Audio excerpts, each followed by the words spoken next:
We want to take you right now to the White House, where President Biden, along with Jordan's King Abdullah II, are delivering remarks after their meeting this afternoon. Let's listen.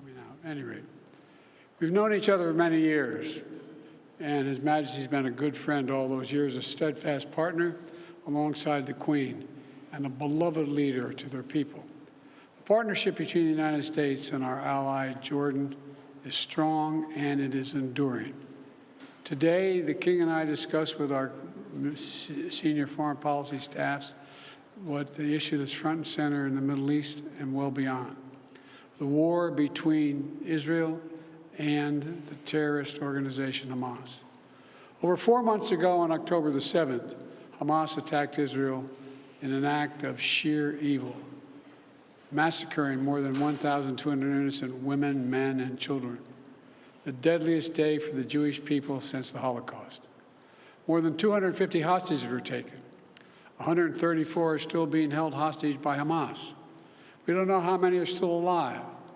The anguish that their families are enduring, week after week, month after month, is unimaginable, and it's a top priority for the United States to bring them home. I've made clear the United States shares the goal of seeing Hamas defeated and ensuring long-term security for Israel and its people. After October 7th attacks, Hamas retreated back into Gaza, where its leaders live in underground tunnels stretching for over 100 miles beneath civilian infrastructure, including schools, playgrounds, and neighborhoods. The past 4 months, as the war has raged, the Palestinian people have also suffered unimaginable pain and loss. Too many of the over 27,000 Palestinians killed in this conflict have been innocent civilians and children, including thousands of children. And hundreds of thousands have no access to food, water, or other basic services. Many families have lost not just one, but many relatives, and cannot mourn for them, even bury them, because they're not safe to do so. It's heartbreaking. Every innocent life in Gaza is a tragedy, just as every innocent life lost in Israel is a tragedy as well. We pray for those lives taken, both Israeli and Palestinian, and for the grieving families left behind. Not only do we pray for peace, we're actively working for peace, security, and dignity for both the Palestinian people and the Israeli people. And I'm working on this day and night with the King and others in the region to find the means to bring all these hostages home, to ease the humanitarian crisis, and to end the terror threat, and to bring peace to Gaza and Israel, enduring peace with the two-state solution for two peoples. As the King and I discussed today, the United States is working on a hostage deal between Israel and Hamas, which would bring an immediate and sustained period of calm to Gaza for at least 6 weeks, which we could then take the time to build something more enduring. Over the past month, I've had calls with Prime Minister Netanyahu, as well as the leaders of Egypt and Qatar, to push this forward. The key element of the deals are on the table. There are gaps that remain, but I've encouraged Israeli leaders to keep working to achieve the deal. The United States will do everything possible to make it happen. The King and I also discussed the situation in Rafah. As I said yesterday, our military operation in Rafah, the major military operation in Rafah, should not proceed without a credible plan for ensuring the safety and support of more than 1 million people sheltering there. Many people there have been displaced multiple times, fleeing the violence to the north, and now they're packed into Rafah, exposed and vulnerable. They need to be protected. And we've also been clear from the start. We oppose any forced displacement of Palestinians from Gaza. Today, the King and I also discussed in detail how to get more humanitarian aid into Gaza from the very beginning. My team and I have relentlessly worked to get more aid in. I urged Congress for months to make sure that our nation's support for Israel and also includes urgently needed aid for innocent Palestinians. And I've spoken repeatedly with partners across the region, including the King, to help facilitate the flow of such aid into Gaza as much as possible, and then to actually get to the people that are needed. We work to get the Rafah crossing open. We work to get Kareem Shalom open. And we insist that it remain open, both remain open. We're working to open other routes as well. And we're also working relentlessly to make sure aid workers can get the aid where it's needed once it gets through.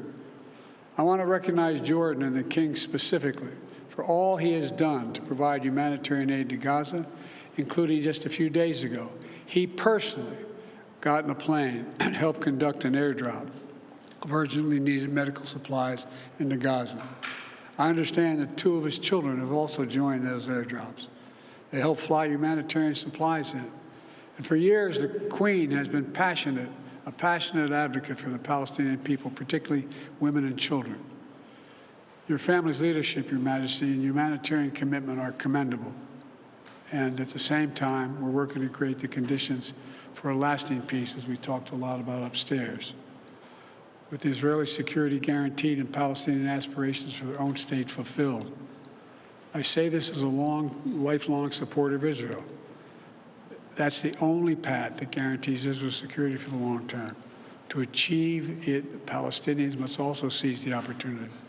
As discussed with the King today, the Palestinian Authority must urgently reform so it can effectively deliver to the Palestinian people in both the West Bank and Gaza. Once Hamas's control of Gaza is over, they must prepare to build a state that accepts peace, does not harbor terrorist groups like Hamas and Islamic Jihad. And together, we will keep working to complete what we started, to integrate the region, to bring about peace between Israel and all its Arab neighbors, including the Palestinian state. That effort was already underway before October 7th attacks. It's even more urgent today. No one understands better than our allies and partners in the region, including the King, what we need. I'm grateful to him for his friendship, including his and Jordan's unique role, a custodian of the holy sites in Jerusalem. We're grateful for this friendship. We saw that again just 2 weeks ago when 3 brave American service members were killed in an attack at a military outpost in Jordan, close to the Syrian border, by radical militant groups backed by Iran operating in Syria and Iraq. Since then, U.S. military forces have struck targets in Iraq and Syria. Our response will continue. We're grateful to our partners and allies like the King, who work with us every single day to advance security and stability across the region and beyond. It's difficult times like these when the bonds between nations are more important than ever. And Jill and I are pleased to welcome him and the Queen and the Crown Prince to the White House today. Your Majesty, over to you.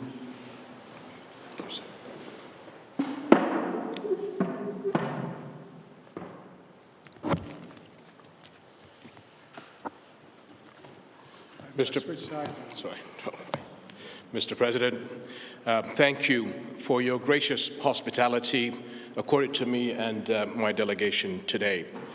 My visit today carries an added meaning as our countries this year mark 75 years of exemplary strategic partnership. However, we had hoped we would be marking this major milestone during better circumstances in my region and the world. Unfortunately, one of the most devastating wars in recent history continues to unfold in Gaza as we speak. Nearly 100,000 people have been killed, injured, or are missing. The majority are women and children. We cannot afford an Israeli attack on Rafah. It is certain to produce another humanitarian catastrophe. The situation is already unbearable for over 1 million people who have been pushed into Rafah since the war started. We cannot stand by and let this continue. We need a lasting ceasefire now. This war must end. We must urgently and immediately work to ensure the sustainable delivery of sufficient aid to Gaza through all possible entry points and mechanisms. And I thank you, Mr. President, for your support on this. Restrictions on vital relief aid and medical items are leading to inhumane conditions. No other UN agency can do what UNRWA is doing. in helping the people of Gaza through this humanitarian catastrophe. Its work in other areas of operation, especially in Jordan, where 2.3 million are registered, is also vital. It is imperative that UNRWA continues to receive the support it needs to carry out its mandate. The potential threat of Palestinian displacement beyond the borders of Gaza and the West Bank is something we view with extreme concern and cannot be allowed. At the same time, we must not ignore the situation in the West Bank and in the holy sites in Jerusalem. Nearly 400 Palestinians have been killed in the West Bank since October 7th, including almost 100 children and over 4,000 injured.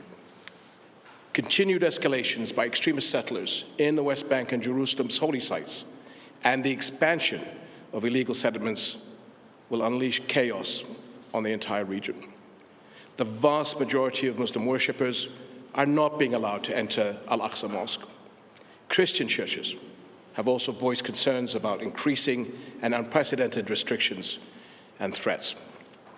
It is also important to stress that the separation of the West Bank and Gaza cannot be accepted. 7 decades of occupation, death, and destruction have proven beyond any doubt that there can be no peace without a political horizon. Military and security solutions are not the answer. They can never bring peace. Civilians on both sides continue to pay for this protracted conflict with their lives. All attacks against innocent civilians, women and children, including those of October 7th, cannot be accepted by any Muslim, as I had previously stressed. We must make sure the horrors of the past few months since October 7th are never repeated nor accepted by any human being. We must together, along with Arab partners and the international community, step up efforts to reach a ceasefire in Gaza and immediately start working to create a political horizon that leads to a just and comprehensive peace on the basis of the two-state solution. An independent, sovereign, and viable Palestinian state with East Jerusalem as its capital, but living side by side with Israel in peace and security. This is the only solution that will guarantee peace and security for the Palestinians and the Israelis, as well as the entire region. Your leadership, my dear friend, Mr. President, is key to addressing this conflict, and Jordan is ready to work, as always, with you towards peace. Thank you.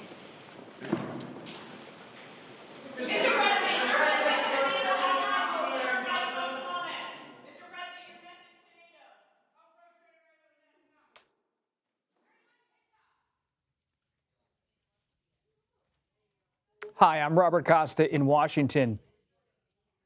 We've been watching President Biden speaking along with Jordan's King Abdullah, the second after their meeting this afternoon.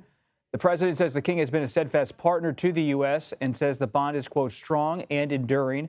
Biden says the Palestinian people have suffered immeasurable pain and loss, and that, quote, prays for all the lives taken, both Israeli and Palestinian. The president and the king both discussed how they're invested in pushing for a new ceasefire in Gaza and getting more humanitarian assistance into the region.